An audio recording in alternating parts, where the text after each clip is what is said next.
Why do you think that is? Why do you think what you just said? Why do you think people put off living so much of what they really do love in their lives? Because they're stuck in the amygdala brain.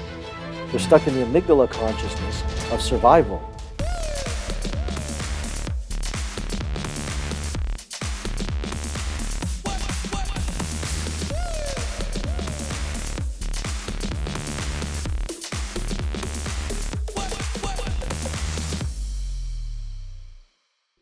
Hello, everybody. Welcome back to The Pursuit. I'm your host, Ben Spangl. So excited to have you here today for another episode. And at The Pursuit, as you know, here at the show, we're all in the pursuit of helping you create your best body, mind, spirit, and life. And today's guest is none other than Dr. Alok Trivedi. I've just been getting to know Dr. Alok. We got connected through Steve Siebold, as many of you listen to and know of Steve. But let me tell you a bit about Dr. Alok. He's a media personality. He's an expert in health, human behavior, performance. He's been studying the brain and for over 27 years now, neuroscience, which I'm so excited to talk a bit about that stuff. But ultimately, and what he's done is he's really created developed the science behind success and fulfillment. And so I know in his company, he spends time helping sales and leadership teams, lead entrepreneurs. I saw you work with athletes as well, but really helping them rewire their brains so you can get to the root cause in transforming your life in whatever areas you want to succeed in. So Dr. Alok, so excited to have you. Thanks for your time. Oh, Ben, thanks for having me. This is gonna be great. I appreciate it. I'm looking forward to it. So I know one of the things you teach is the science of success and fulfillment. And I know everybody listening is all about success and fulfillment. They want more of that. I think a lot of us start out, which I know this was your journey reading about it, but a lot of us start out chasing success per se, and then missing the other component. And from what I was reading, you had built one of the top medical clinics. Tell us a bit of that story, actually, if you don't mind. Well, I wrote the book called Chasing Success for that reason, because that's why I wrote it, because that's what we do. As people, we go out and we chase this idea success, and really it comes from an inadequacy in ourselves, right? As children, we feel inadequate to our mothers, our fathers, our teachers, our preachers, the people who we think that we know, and we now don't feel fulfilled and whole on our own. So we think that we have to validate ourselves and go get it from the outside. And we have to go get it from the outside, which is going to only make us feel better, which is going to make our dopamine rise for a short period of time, for that sudden hit that you get. But then all of a sudden you realize that it's fleeting and it's non-lasting, and you lose it, right? And I did the same thing. I built a huge practice in the healthcare space and seeing over 1,250 patient visits a week by myself. Wow. It was an organizational machine, but I was making money. I was 26 years old and I was making like a couple $100,000 a month, and that's a lot of money for a 26-year-old kid. I wasn't doing crypto. We didn't have crypto back then. This is like hard-earned money, and I came from a blue, what's it called? Blue collar. Blue collar. I was thinking bluegrass. Yeah. Just came from Tennessee this weekend, so that's in my head. And we literally have been just, that was a lot of money for me, and I had to figure out how to adapt and how to change. And then what I realized is, as late Bob Proctor, who had a chance to get to know in my years and connect with, always said is that money makes you more of who you are. Is if you're a jerk, it makes you more of a jerk. If you're a great human being, it makes you more of a great human being. And I think at that time I was a jerk, to be very true with you. I think I was a jerk, and it made me more of a jerk until I had to learn my lessons and learn that it wasn't about the money. It was about who I was and what I really wanted to do and who I really wanted to be. And that took me down the path to really understand how the brain works and how I work, and truly honor who I was in that process. When I got it, then life started to open up. But I think most of us are taught to chase the things in a backwards momentum of thinking that success is going to bring us fulfillment, but it's not. It's actually fulfillment that brings us success. I love that. Actually, on the note of Bob, one of my favorite books is his book, It's Not About the Money. Just such a good one. So I got a question for you on that. I mean, you came to that point where you realized, hold on a sec, this isn't giving me what I'm actually looking for. I know a lot of people are probably still at that point of chasing success, thinking that if I had the money, if I had the success, then I would have it. So immediately, what's one thing they could shift in their paradigm, their thinking, to say, hey, hold on a sec? Well, I think there's a lot you could shift. I think first thing you got to realize is, I always say that the first thing you got to do is the most important thing people need to understand is their true identity. And this is not just an airy-fairy psychological term. There's a science to an identity. Once you understand what your values are, your true values are, and you understand what your identity is, and you understand the two, then you know why you do what you do. I met with a leader in another financial services organization one time, and I took him from basically, he was making a couple $100,000 a year, which is great money. Mhm. And I said to him, I said, you don't understand why you do what you do. And he said, what do you mean? I said, you're doing things to chase money, but it's not about chasing money. I said, everyone's out there to teach you how to think, right? You've got lots of great books and lots of great authors right behind you, and they're all great at what Mhm. they do, but they're teaching you how other people think. And I have no disrespect to them. I'm standing on the shoulders of them. They're brilliant. Robin, I see Brendan, and I see, Mhm. T. Harv Eker there. They're all fantastic, right? And all Mhm. the other books you have there, they're all great. However, I don't do that. Hmm. I don't teach you how other people think. I teach you why you think the way that you do. Hmm. Because when you understand why you think the way that you do, then you're not going to try and be like somebody else. And when you can be who you are, then the mind-body connection actually becomes real, and you move congruently towards what it is you're going after versus trying to chase something that's not really yours authentically. Wow. I love that. I've never thought of it that way, where everyone else is trying to teach you how to think rather than learning why you think the way that you do think. That's so good. Yeah, Um, if we could jump into some of that stuff, maybe. I know we were sure. talking beforehand about just some of the neuroscience, and I know we could chat about that for hours, but why don't we talk a little bit about, I guess, even for people to understand maybe those different aspects of brain when you talk about the three primary elements of brain. Can you expand on that a bit? Well, there's three primary, I just use Paul MacLean's model inside of it to talk about it. He used the amygdala, the limbic brain, and the prefrontal cortex. Hmm. And the limbic brain, excuse me, the amygdala brain is the emotional. It's a reptile center. It's a lizard brain that we call it, right? And you're always responsive. You're always looking at things from a reactive standpoint. And you're looking at things and saying, you know what? This response is going to create this, this stimulus, excuse me, is going to create this response. And most people think that they're the ones choosing their responses. You're not. Mm. Your nervous system is already within 0.08 of a second, it's already dictating and determining the response before you even cognitively can think about it. Wow. So people think, oh, you know what? When you said you called me a jerk, I thought about it and I responded differently. No, you didn't. It was a response, a trigger that happened from way back when that you acted out in this fashion. Hmm. And so our amygdala determines kind of where we're going, either good or bad, right or wrong. We decipher that. And what it does, it paints this picture of extreme thinking in our brain, all or nones. And these all or none responses is what creates a lot of, psychosomatic illnesses. And we create so polarized in our body. Hmm. Then you've got the limbic brain. This is the emotional center of the brain. This is really the center that's thinking, and it's emotionally cognizant inside that. You have the hypothalamus specifically inside of that that's reading and analyzing all the brain functions. And inside of there sits this area that determines your values. And your values, Hmm. it helps you analyze who you really are. And when you understand what your values really are, you are congruent to that and you'll make better decisions for yourself. See, most people don't know their values and they're living in the amygdala and they're trying to chase success without realizing what it means to them. That's why every program I ever do, I say, instead of going, what would success look like for you? Not for your leaders, not for your upline, not for your downline, not for your parents, your mother, your father, teacher, but what would it look like for you? And here's the thing people will tell me is that, oh, I think I know. But when I ask them really dig into it, Ben, Hmm. it's somebody else's answer. It's never their own. Hmm. So it's like, okay, you're not being authentic to who you are. And we know authenticity actually has a very, very scientific meaning. They've measured this. And they've shown that authenticity is defined by something that you believe, and when you speak it, it's true to you.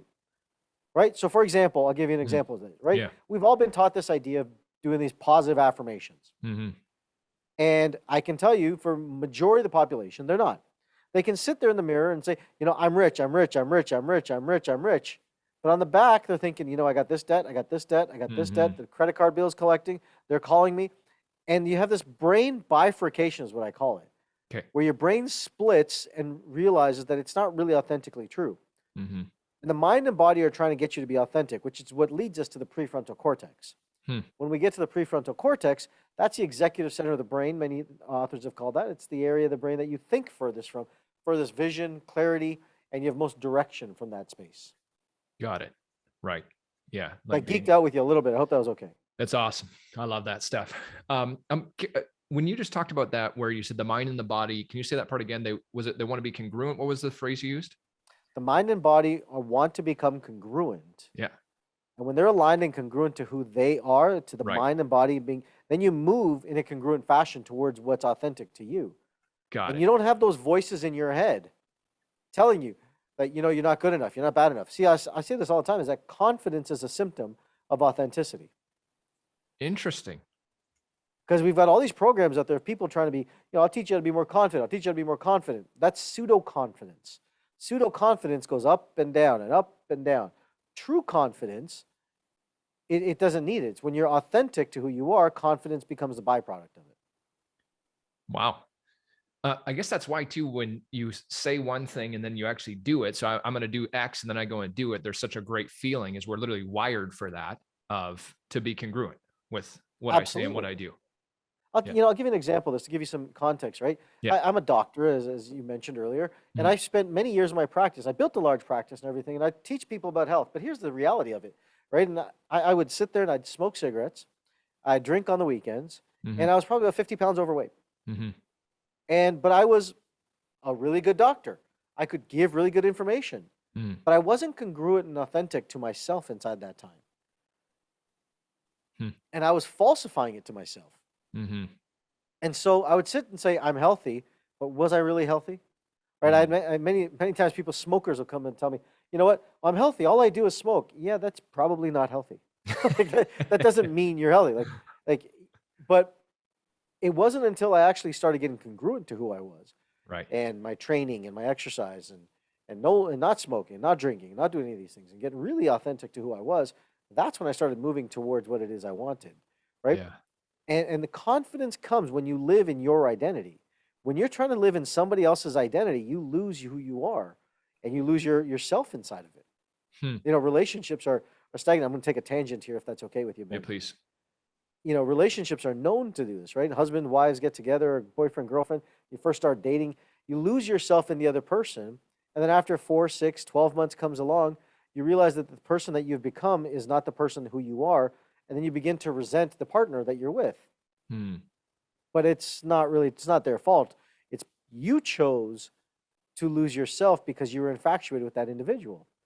If you're authentic to who you are, you don't have to bend to who you are, and you don't have to have the other person bend to who they are. You can actually be authentic to each other and love each other for who you are. Hmm. See, because the mind-body connection is really about becoming authentic, but loving the person that you really are. That's the game. Hmm. So, question for you on that, on the note of identity. So, how do you go from figuring out A, who you really are, but then B, what if I want to redefine my identity? I want to hear your ideas on that. Yeah, there's a neurologic process I take people through, and I do that all the time. Hmm. You know, it's a system, it's a process. I can take people through it. I Mhm. can't do it here. I need to know more information, everything. Sure. But yeah, you can take people through it and you can change your identity, change your values. You can change that structure. You can rewire it. Anything that can be wired one way can be rewired a different way. Mm. And so, you know, I have patients, or not patients anymore, like clients that come to me from all over, and they'll be holding on to stories and patterns in their brain, and I'll rewire them where that no longer exists. I call it the anti-therapy approach to living, right? It's because therapy you need years and years and years, and they do amazing work. So I'm not taking away from them. Yeah. I've just created a different mousetrap, and I can help people and rewire them. You know, people who've been losing money and going bankrupt, rewire them. Athletes, you know, I have a client right now. He's a billionaire, Mm. and he meets with me once a month. Just spends a day with me. He's like, "All right, what do I got in my head? I got to keep rewiring it, make sure that I'm staying congruent." Because they realize, here's the thing, right? Like just like you, Ben, you realize that performers, high level performers, want the mental edge. Mhm. They want the edge, and they know it. It's in here. But I'm Mhm. going to tell you something. It's not just here. It's also here. It's physically too, because the mind-body connection is one. And if we can't see that, you know, we lose it. 94% of our serotonin is made in our stomach. Our feel-good hormone is Wow. made in our stomach. And so we talk about the brain and our thinking and our edge, and entrepreneurs miss the boat. They say, you know, I want the mental edge, but then they'll go out and have McDonald's and fries Mm. and like a Diet Coke. I'm like, that's not helping you. If you really want the edge, you've got to take yourself and train yourself like an athlete does. Mm. Like mind and body getting congruent for the performance. And I consider every day a performance. How do you show up in your performance? There are days where you're off, days you're covering, and days when you're performing, but you've got to be able to dance inside of both of that. So hope that Hmm. helps. That helps a lot for sure. I want to take a step back actually when you were talking about yourself, where you were falsifying to yourself. And I know one of the things you teach is cut the BS. Yeah. And can we talk a little bit about that too? Because I feel like I've noticed in my own life, actually, I didn't tell you this beforehand, but I want to say in the last probably 2 or 3 months, I realized that there was areas in my life where I became aware I was actually consciously lying or unconsciously lying to myself about these things that I really did want to change and pretending they weren't as bad as they were. So again, can you expand on that idea of cutting the BS? Yeah, cut the BS is, it's an acronym. We started that maybe 5, 6 years ago. Now everyone and their mother has that acronym. They're like, cut the BS, cut the BS. Well, the truth is that every story we tell ourselves is BS. Hmm. It's all BS. Even the good ones are BS. Not the negative ones. Even the good ones are BS. We falsify ourselves to be better than we are, and we patronize ourselves to make ourselves feel better when we're worse. But they're all BS because really they're just stories we make up in our head. And Mm. so a buddy of mine, he caught me in one of my programs, and I have an intensity to me that helps me get people to break through, and I get results because of that. Mhm.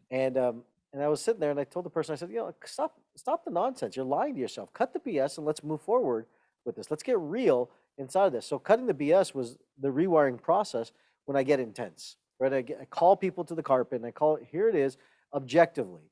Because Mm. here's the thing, right? Personal development for the most part, and I'm going to probably piss some people off when I say this, personal development for the most part is a feel-good industry. Mm. Make me feel better. That's not the industry I'm in, but that's the industry I get lumped in. But because that's not what I really do. I'm not interested in making people feel better. I'm interested in making them become grateful. Because when they become grateful, by default, they feel Mm. better, Mm. right? And great gratitude is actually the state that allows you to heal. And so really, I'm still a doctor, but I help people connect the mind body so that they can actually heal their journey of the past so they can feel better for where they are. But most personal development is like, here's how do I get better? How do I achieve more success? Right. It's not really the premise of what I do, but it's a byproduct because when you appreciate yourself and you connect the mind body, then success and fulfillment show up congruently. And when you say gratitude's the state to allow you to heal, what do you mean by that?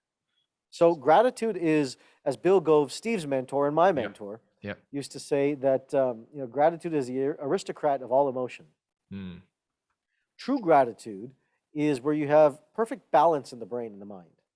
And when you Hmm. have that, and you have true balance in the brain, you have nothing but gratitude. And the only thing that I've ever noticed anyone say is thank you. Is thank you for the entire experience. And you have balanced in your nervous system because your whole brain and your whole expression, all these things that we sit and say are happy and sad, they're all neurochemicals. Mm-hmm. They're all neurochemicals. Mm-hmm. But gratitude is the healing state that allows the neurochemistry to become in balance. And then when you balance that out, then you actually get true gratitude Interesting. around it. And you don't stay stuck in there. And the nervous system is balanced and healed. That's why I get cases from, I don't walk around saying I cure anything by any means. Mm-hmm. I had Mm-hmm. a TikTok video the other day that went viral and had almost 1 million views. And I said, diabetes is not a disease. And oh my God, people were so victimized. I said, what about type 1? You're an idiot. They start calling me all these names behind it, right? Mm-hmm. And I wasn't talking about type 1. There was a video that I did in one of my seminars that got cut off, and it said diabetes is not a disease. So, and then they explained why. Mm-hmm. But I was in that whole thing, I was talking about type 2. Type Mm-hmm. 1 is classified as a disease. But if we look at things from a different paradigm, and we'll translate this to success, why is it that we create diseases and illnesses? The body is wiser than we are.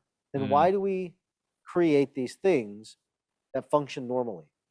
Right? If you put too much sugar or too much insulin into your system, your body's going to create this thing called diabetes. It's not abnormal. It's a normal thing that's been labeled that. Okay. Now watch, I'm going to bring this back to success in just a second. Mm-hmm. Yeah. So that's a normal process that happens in our system. We've got a paradigm in our mind and our body and our society that says that diabetes is a disease, so I need help from the outside to heal myself. Mm-hmm. But what if the power to heal is actually on the inside? What if the power to heal is actually within you and you can actually change and reverse it? And that's what I found to be true. And so in that same case, we walk around on the personal development side and our psychology side and say, you know what? We have these limiting beliefs. Well, why would we create a belief that's limiting if it wasn't there to serve us? Hmm. It has to serve us. In the same way that diabetes and increased sugars is there serving us, telling us, hey, look, you've got too much sugar in the blood. You got to lower it. In the same way, if we look at a limiting belief, that's also got to serve us. And when we understand that the brain is not built on happiness or abundance or success, it's built on survival, then we realize there's a different paradigm to this equation. And then you look at it and say, well, you know what? Why did I create that belief? Why did I create this disease? Why did I create this illness? Why did I create this? Was it to sabotage myself, or was it actually to create survival for myself? And the answer, neurologically, is for survival, not sabotage. Wow. That's fascinating. And then we view it as, because we may not be getting the success we want, we view it as sabotage, but in reality, it's polarized. It's a delusion. It really is a delusion. Right. And that's why I say that much of the industry, many people are under a delusion. And I get chastised because I'm telling people the truth of the brain, and the people want to hear the other side of it. And I get it, right? It feels good to say, it's not my fault. It's not my fault this is happening. I'm a victim to it. But look, we are all here to get empowered. And if you're to be empowered, that means you have to take 100% responsibility, not 50%, 100% responsibility for who you are, what you do, the decisions you make, and the outcomes you create. Then, and only then, for all aspects of life, then and only then do you actually have empowerment. If not, we have a victimized world. Yeah.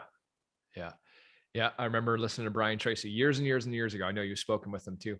On stage, but he talked about the two things that changed his life. One was goal setting, but the first one was taking 100% responsibility, and that made an impact on me. The Psychology of Winning, I think, was a program. Anyways, doesn't matter. 15 years ago, and so good, man. I want to talk about this idea because I know this is what you're teaching right now too. But really, when we were talking before recording too, really, I think part of your mission is helping people lead inspired lives. And I think that everybody listening wants to be more in love with their life. And I think that, the more if we're chasing anything, it's not the money, it's not the car, it's not the house, it's the feeling we think that if I have these things, it's actually going to bring, which ultimately for, I think all of us, is inspiration, right? I'm waking up feeling inspired and in love with life. So as you teach some of those ideas, what maybe one or two things, I don't want you to give everything, people should get connected with your work, but what's one or two things people can implement into their life to ignite some of that flame now, not some made up day in the future? Sure, I can give you a lot to that, and this is what I do. But let me take a step back, if that's okay with you, Ben. I'll just kind of give you some context to the term inspiration. Inspiration is not it's a feeling, but it's not the one that most people like to, it's not the way that I look at it. Okay. To live an inspired life, it means you get up in the morning and you love to live your life. And you're excited about it, you're thrilled about it, and you don't feel fatigued and tired. You actually move forward for it. I use this term inspiring, not from a standpoint of, just feeling good, right? Someone who climbs a mountain with, one lung, as someone I know, a friend of mine, like that's amazing. That's inspiring in the way that he did it. That's not what I mean. What I mean by inspiring, the term means to bring more oxygen into your body. It means that you're actually putting oxygen in, lifeblood into your body. That's inspiring. It's your breath. You're taking breath inside of it. So when you're inspired, you have a neurochemical response, and it causes your bronchioles and your alveoli to expand. Versus when you're in a motivated state, you are actually in an expired state, and your nervous system and your bronchioles are contracted. So you get less oxygen into your system. So when I say that the mind-body connection is real, it's 100% real. And I've spent the last 35 years of my life studying it to understanding it. So when we look at our lungs and we look at inspiration, we're bringing oxygen in. That's more life advancement, right? Not necessarily just a feeling inside of it. So when the work that I do is about helping people heal, which is an acronym that I just use, that means helping energy align with love. That's all I'm doing, right? Helping energy align with love. I don't help anybody cure any diseases. I don't help anyone reverse any diseases. I help people heal and heal their journey, and I'll put the right environment together and people heal. Mind, body, business. That's why I work with entrepreneurs who want to heal. That's really what I do. And C-level executives and athletes and all that stuff. But so when someone is inspired, they get up in the morning and they're excited to go face the day. They're ready for it. They want it. They jump out of bed and they say, another day I get to do this. This is exciting. And believe it or not, it's true. People live there. And I train people to live there. And I've created an entire science, a process to do this. But one of the most important things I can tell you to doing the first thing in the morning, right? Everyone's heard, I see Robin's book, The 5 a.m. Club. It's a great book. I think it's fantastic. But I have a very differing opinion than what most people will tell you in the first thing you do when you get up in the morning. First thing in the morning you should do is not exercise, not meditate, not read, not visualize, not any of that crap. The first thing you get up in the morning do is the thing that you love to do the most. The thing you love to do the most. So that means if you love to read, then go read. If you love to play the piano, then go play the piano. If you love to go duck hunting, then go duck hunting, for crying out loud, right? Yeah. Do what you love to do first thing in the morning and make sure you do that first. Because what's going to happen is this, is your serotonin levels are going to go up, your dopamine levels are going to go up, your neurochemistry is going to feel great right off the top, and then you're going to start moving. And you're going to feel like your energy is thriving, and you're actually going to start getting inspiration and oxygen into your system, which is going to wake you up and bring your alertness alive, which is move your brain from your amygdala to your prefrontal cortex. And your whole system is going to start functioning and getting online. And the energy that you'll rock with is more than anything you've ever forced yourself to do. Ever. Then, you feel like exercising? Go exercise. You feel like meditating? Go meditate. You feel like reading? Go read. Do what it is after that. But you must start the day with the thing you love to do the most. You know, I'm fortunate enough in my life, and I think you may be, and you're moving to that path at least, is that I get to do what I love to do every single day. I love to teach. My highest value is a teacher. I'm a speaker and a teacher by far. I love to learn. I'm a student, just like all of you are probably watching this. I'm a student. I'm an entrepreneur. I'm a businessman. I love my businesses. I'm a dad in my family. Like, that's who I am. And money is number 5. Money is not my number 1 priority, nor will it ever be, nor do I want it to be. But it's number 5 on my list because I understand its value. But I love to teach. I will teach all day long. You could probably tell from this interview, this energy is not manufactured. There's no coffee. There's no caffeine. There's no 5-hour energy. This is real, authentic energy. And this is after traveling for an entire week. Wow. And if you have that energy, it's because you love to do something. You don't have to falsify it. Right? Today, we have all this falsified. You need sugars and caffeine and all this crap to get your body to work. You don't.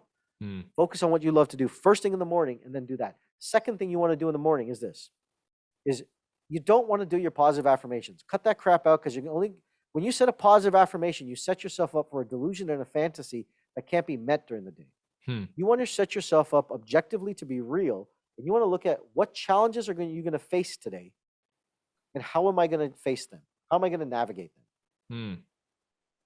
Prepare yourself for the challenges, not the delusion of the positivity and the dopamine spike.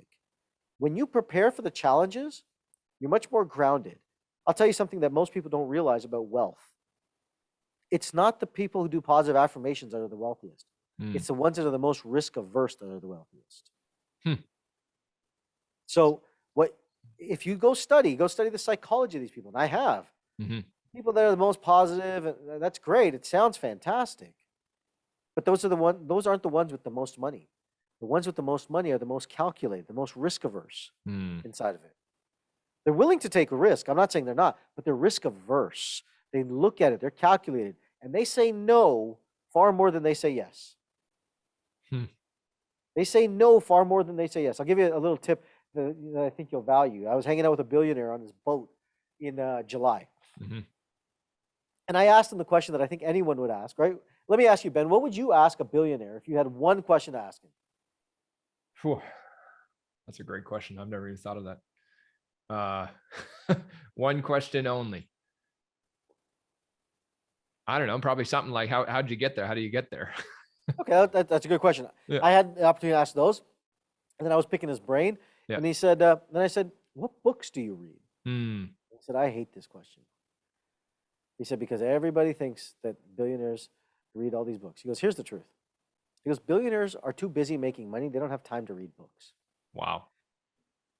And I said, that's damn good. Because what they do is they find the people who've written great books, and they go buy them for the day. Wow. And they learn everything that they taught in that book, and they learned it in a day, and they apply it to themselves, and they get the information, they move on.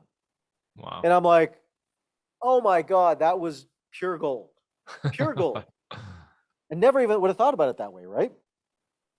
Because everyone's like you, right? Like you got to read books, you got to read all these books. Totally. I love Yeah. reading too. Yeah. But is that the answer? So I've been around this industry for 25 years now, and I've questioned everything with scrupulous scientific curiosity to sit and say, why? And I started realizing it. Look, I'm not a billionaire by any means. I'm not even a 100 millionaire by any means. But I don't have time to read the same way that I used to. Too busy running companies, too busy building, too busy doing what it is I love to do. I love to read. I take time every day to read. Don't get me wrong. But before I used to read 6-7 hours a day. I get a couple hours in now. I'm thrilled. Which is still huge. I mean, still huge, I think. Yeah. That's amazing. I love what you talk about. A lot of people talk about morning routine, myself included on that. I have never, in everything that I've read, all the programs I've been to, I've never heard somebody say that do the thing you love the most first thing in the morning. And so I got to tell you, I had one of the best mornings. I was up, my daughter woke me up early this morning, 4:30. And I'm laying in bed. I thought, I'm just going to get up. And my favorite thing to do is to meditate. That's my favorite thing first thing in the morning. So I got up and did it. And I literally had one of the best mornings I've ever had. And I had no idea of what you just talked about. That's what you do. I mean, that's how it works, right? Like I love to work out. I don't miss workout days, right? Even my recovery days are workout days, just lighter workouts. Right. Like I love working out. That's what I do. And like I get up in the morning. And here's the other thing I'm going to tell you. Everyone says you got to get up so early, right? That's crap. That's complete crap. How are you supposed to get up at 4 a.m. and still to build a business and get your rest? And you need 6 hours. They say 6 hours of sleep will shorten your lifespan by 10 years. So are you supposed to sleep or are you supposed to, right? It's confusing. Totally, yeah. Let your body sleep because you need your neurochemistry to balance out. Sleep 7 to 8 hours. Sleep 7 to 8 hours. Wake up to the circadian rhythm. When the sun comes up and your body wakes up, then wake up. Throw away the alarm clock and let your body naturally do what it needs to do. Right? And when you do that, then you allow the system to actually process and get real with where it's at. And then you get up and you move towards what it is you want. But if you love to meditate first thing, meditate. If you love to just, sit and knit, then knit. Doesn't matter what it is. Most people won't, they'll sit and say, I love to do this, but they'll never take the time in their day to do it.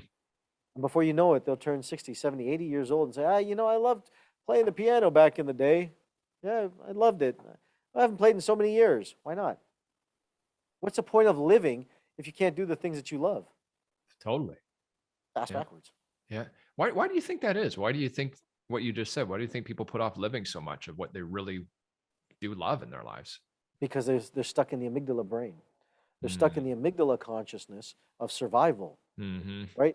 And they're in a constant need for survival. They haven't planned, organized themselves for a longer term of greater growth. They haven't set themselves up in that fashion. What they've done is they've set themselves up short windows. They haven't saved money. They don't do what they love to do.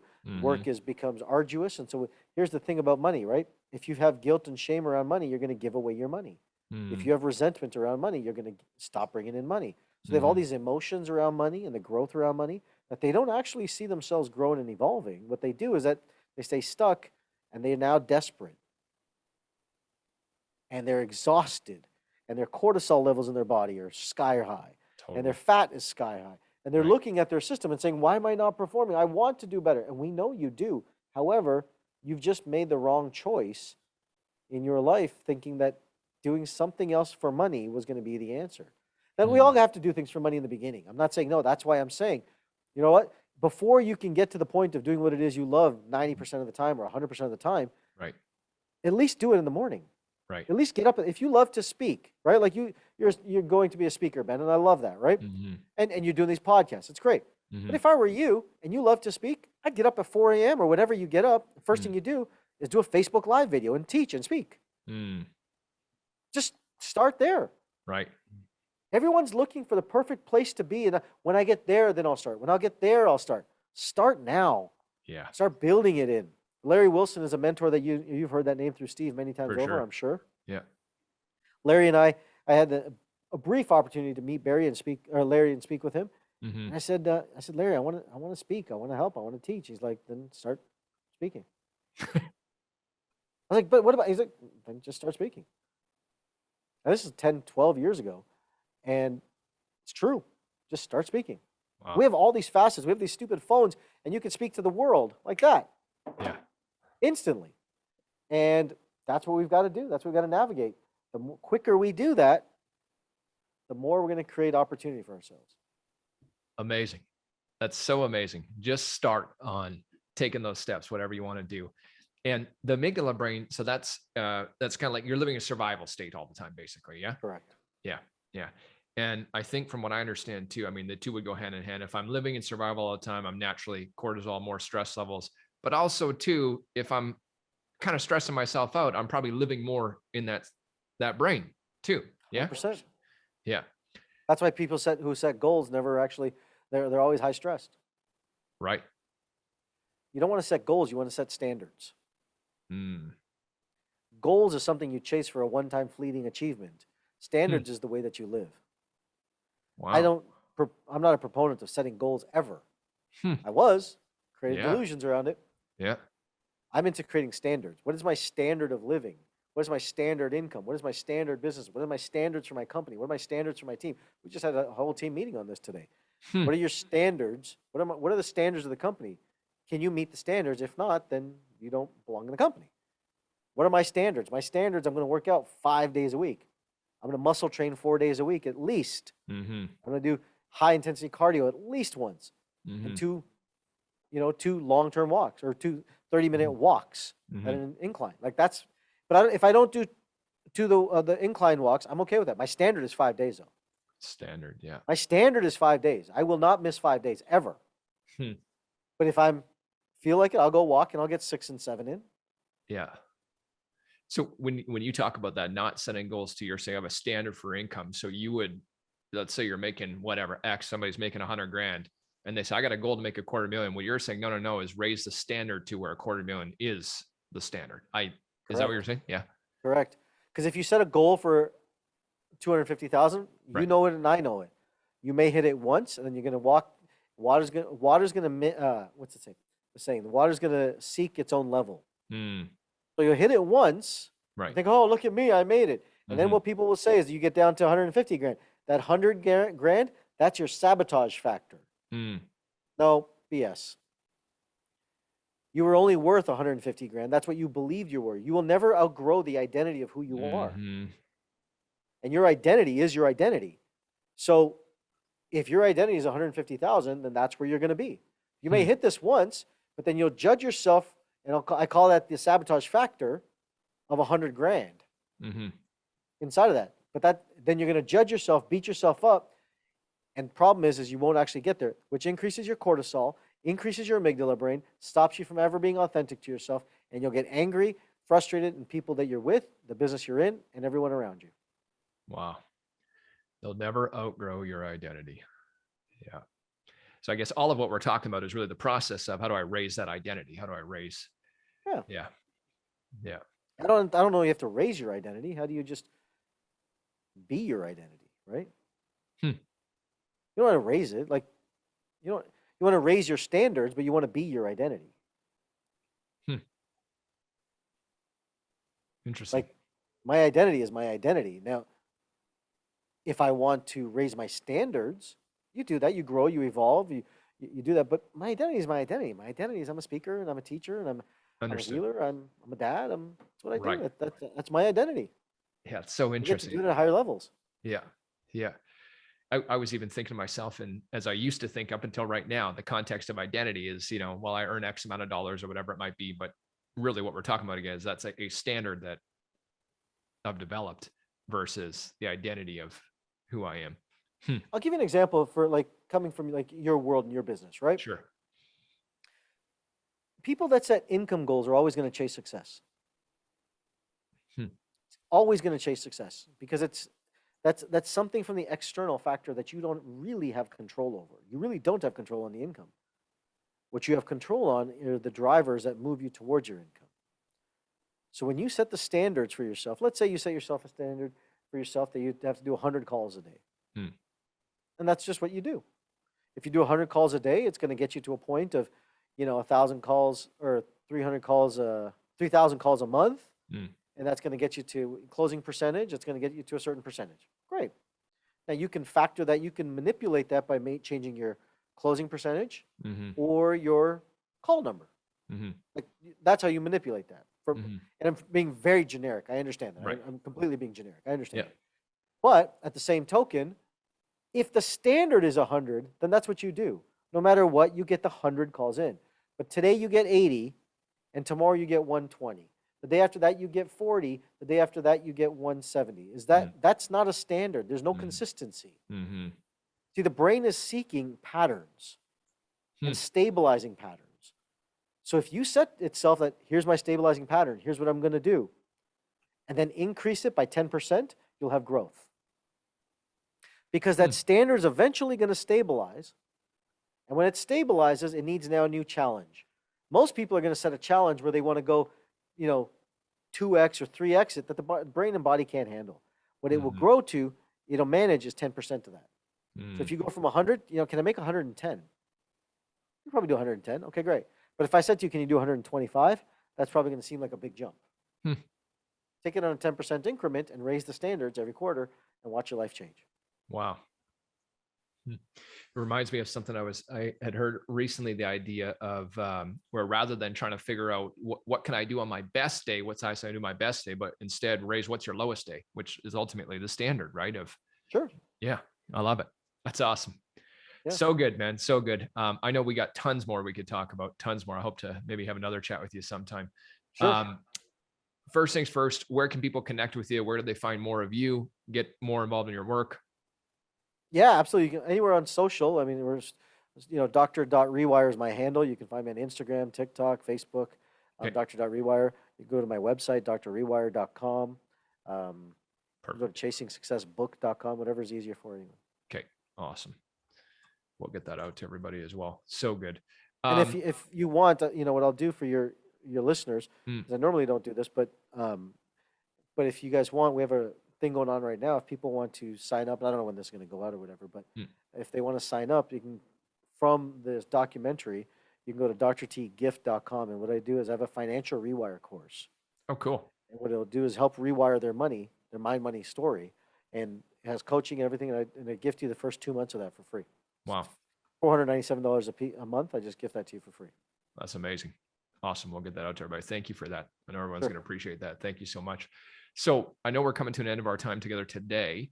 Out of everything that we covered a lot today, lots of different areas. I know people are listening and think I got to go back and listen again and listen again. But as we walk away from today, what's the one or two things you want people walking away thinking coming out of this? Yeah, learn to think the way that you do. Stop falsifying yourself to think like others. You are one of one. Have the courage and the audacity to be one of one. Don't talk about it. Let your actions live it. Don't be afraid to stand on the shoulders of the giants that have come before you so that you can actually be yourself. Wow. Be who you are. Steve was my mentor. Bill Gove was my mentor. Bob Proctor was my mentor. But I've stood on the shoulders of these guys to stand up to who I am today. And I am grateful for every one of them. Steve and I are great friends. We're having dinner next month, and we hang out all the time. But he's a mentor of mine. I've stood on the shoulders of my mentors, and Steve did the same, and every one of us did the same. And so have the audacity to stand on the shoulders of mentor, because the greatest gift to a mentor is your success. So that only comes when you're authentic. Amazing. Amazing. Dr. Alok, thank you so much. This is truly, truly incredible. Even for me personally, I have to tell you, I couldn't have known this beforehand, but everything that you're talking about is so on point for shifts I'm making in my life right now. And I love it. Okay, everybody. Awesome. Hey, make sure you share the episode, tag Dr. Alok, Dr.Rewire on all the social platforms, tag me with it, get connected in more of his information. I know you're going to want to. And thank you as always for tuning in. We appreciate it. Have an amazing day, guys. Hey guys, if you like that video, click on the link over here and you're going to love the next video.